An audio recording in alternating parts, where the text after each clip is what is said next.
നമസ്കാരം. മിഡിൽ ഈസ്റ്റിലെ യുദ്ധമുഖങ്ങളിൽ നിന്ന് വളരെ നിർണായകമായ ഒരു വാർത്തയാണ് ഇപ്പോൾ പുറത്തുവരുന്നത്.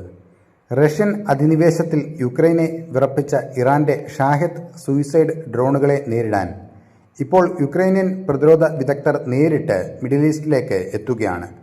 അമേരിക്കയുടെ പ്രത്യേക താൽപര്യപ്രകാരം നടക്കുന്ന ഈ നീക്കം ആഗോള പ്രതിരോധ രംഗത്ത് വലിയ മാറ്റങ്ങൾക്ക് വഴിവെക്കും.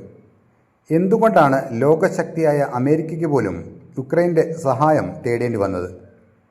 ഇറാന്റെ ഷാഹെദ് ഡ്രോണുകളെ തകർക്കാൻ യുക്രൈൻ വികസിപ്പിച്ചെടുത്ത ആ രഹസ്യവിദ്യ എന്താണ്?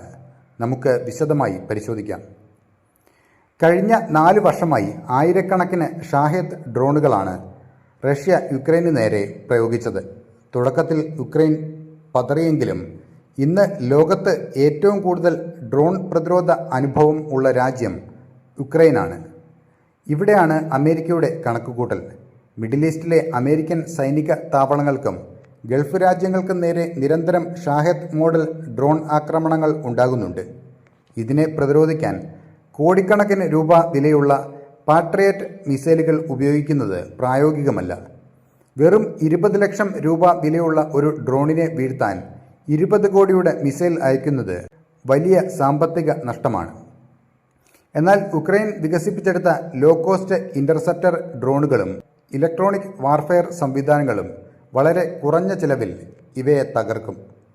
യുക്രൈനിയൻ പ്രതിരോധ വിദഗ്ധർ മിഡിൽ ഈസ്റ്റിൽ പ്രധാനമായും 3 കാര്യങ്ങളിലാണ് പരിശീലനം നൽകുക. സിഗ്നൽ ജാമിംഗ്, ഡ്രോണുകളുടെ GPS ബന്ധം വിച്ഛേദിച്ച് അവയെ വഴിതെറ്റിക്കുക അല്ലെങ്കിൽ തകർന്ന് വീഴ്ത്തുക. സ്റ്റിംഗ് ഇന്റർസെപ്റ്റർ ഡ്രോൺസ്, വെടിയുണ്ടകളേക്കാൾ വേഗത്തിൽ പറന്നു ചെന്ന് ശത്രു ഡ്രോണുകളിൽ ഇടിച്ചു തകർക്കുന്ന ചെറിയ ഡ്രോണുകളും യുക്രൈൻ്റെ കൈവശമുണ്ട്. ഇതിന് മിസൈലുകളെ അപേക്ഷിച്ച് ചിലവ് വളരെ കുറവാണ്. AI ട്രാക്കിംഗ്, ശബ്ദത്തിലൂടെയും താപനിലയത്തിലൂടെയും ഡ്രോണുകളെ തിരിച്ചറിഞ്ഞ് വെടിവെച്ചിടാനുള്ള ആർട്ടിഫിഷ്യൽ ഇൻ്റലിജൻസ് സാങ്കേതികവിദ്യ.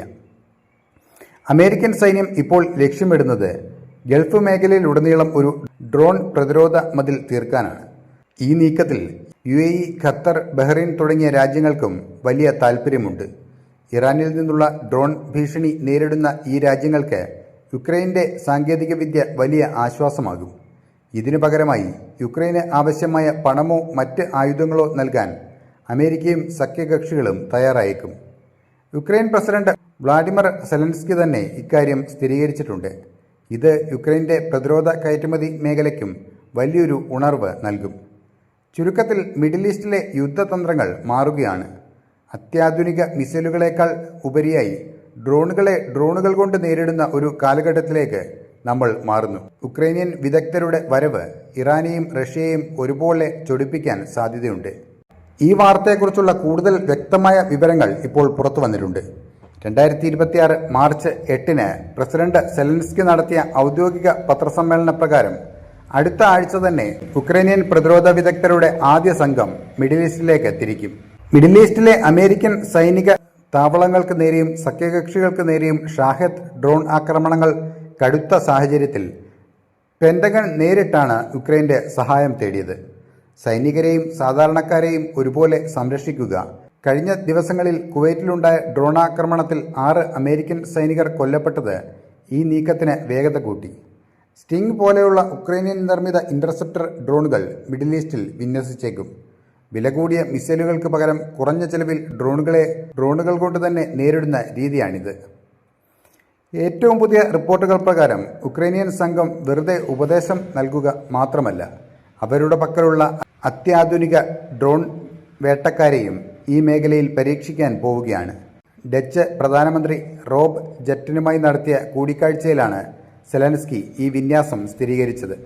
അടുത്ത ആഴ്ചയോടെ യുക്രൈനിയൻ വിദഗ്ധർ ഗൾഫ് മണ്ണിലെത്തും.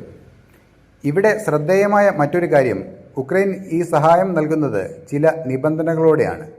സ്വന്തം രാജ്യത്തിൻ്റെ സുരക്ഷയെ ബാധിക്കാത്ത രീതിയിൽ മാത്രമേ ഈ സഹായം നൽകൂവെന്നും ഇതിനു പകരമായി യുക്രൈന് ആവശ്യമായ പാട്രിയറ്റ് മിസൈലുകൾ അമേരിക്കയിൽ നിന്നും ഗൾഫ് രാജ്യങ്ങളിൽ നിന്നും ലഭ്യമാക്കാനുള്ള ചർച്ചകൾ നടക്കുന്നുണ്ടെന്നുമാണ് വിവരം.